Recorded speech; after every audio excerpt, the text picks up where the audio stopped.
Peter John Stoltzman here, and these are diatonic triads in the key of G major. To understand chord progressions, you really have to understand keys. So let's get started.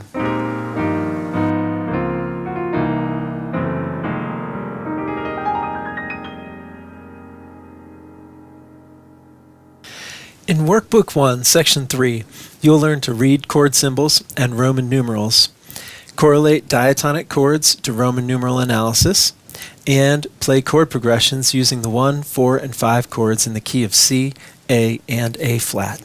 In this section, we're going to dig into contemporary theory, mainly centered around major chords and major keys. Now, first off, chord symbols. Chord symbols represent the sound. It's a symbolic representation of the sound. So, a C major chord is symbolized by a capital C.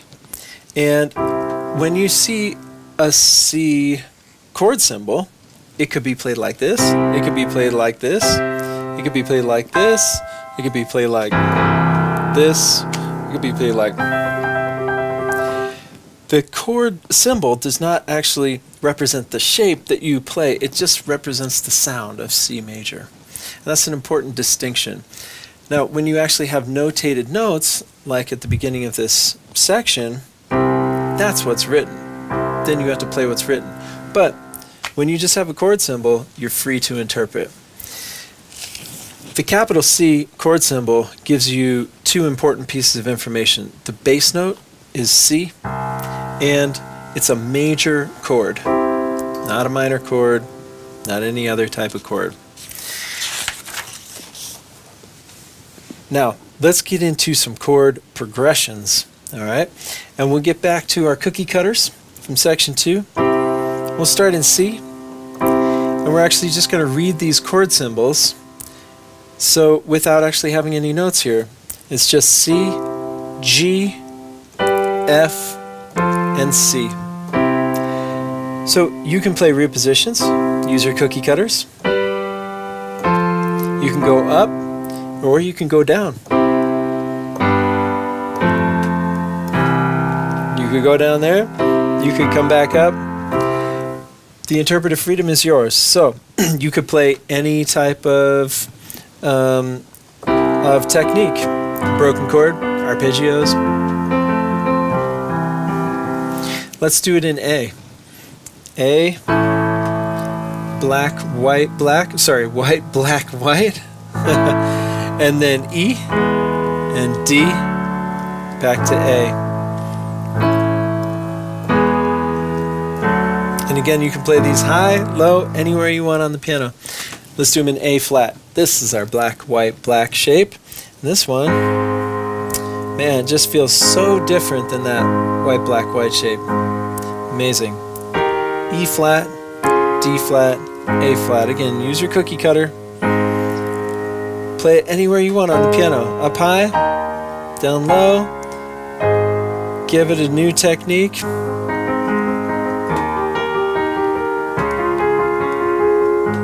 You can experiment, use your creative imagination. Now let's talk about analyzing these as chord progressions. Now, when you get into chord progressions, it's all about relationships. Alright, so if we say that C is the 1, then G is the 5. 1, 2, 3, 4, 5. C up to G. G is the 5, and F is the 4. So this is a 1, 5, 4, 1 chord progression. Same thing in A. A is 1, then E is 5, D is 4, A is 1. Same thing in A flat. A flat, E flat is 5, D flat is 4, A flat is 1. If you don't really understand this, you're not following the theory part of it yet, don't worry, we're going to keep going deeper, and this will sink in over time as well. So let's dig in a little bit to what it means to be in a key. So there are three important things to understand about keys. First of all, being in a key means there's a home, and that we call that a tonic, and that is the 1. All right, so in Arabic numeral, it's 1. Roman numeral, it's the I, capital I.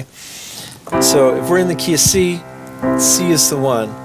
The note C is the Arabic numeral 1. The chord C is the Roman numeral 1. And those are the other important aspects here, is that every note in the key actually can be numbered. And that creates your scale, all right? So C, D, E, F, G, A, B, C is 1, 2, 3, 4, 5, 6, 7, 8, or 1. And that's your C major scale. So each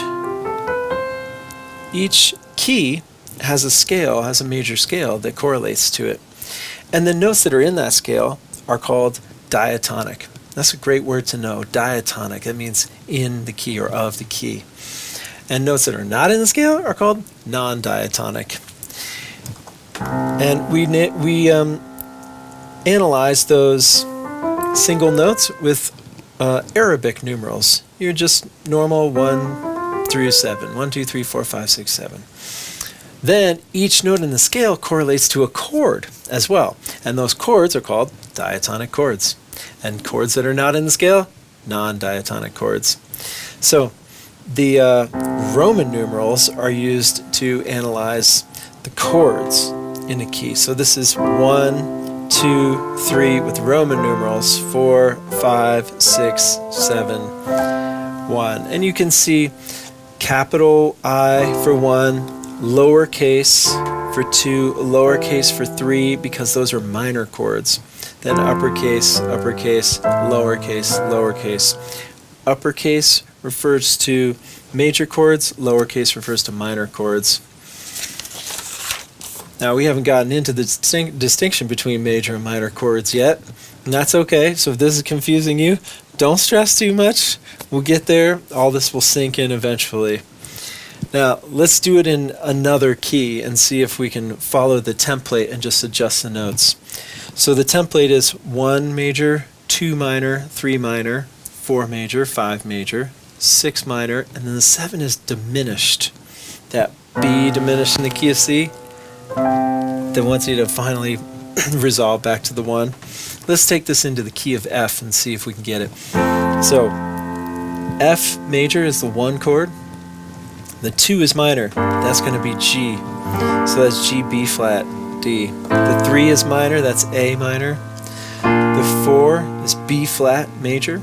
5 is C major. 6 is D minor. And the 7 diminished chord is E diminished, which just has to resolve to F. Every key, all 12 keys, have this relationship. They have a major scale. They have diatonic chords that correlate to each of those notes. So eventually you will learn all of that. If you're already on that path and you want to go deep into it now, do it. If that's something you want to put off till later, that's fine. You can go almost all the way through this book without getting super deep into that. But the sooner you get it, the better. So let's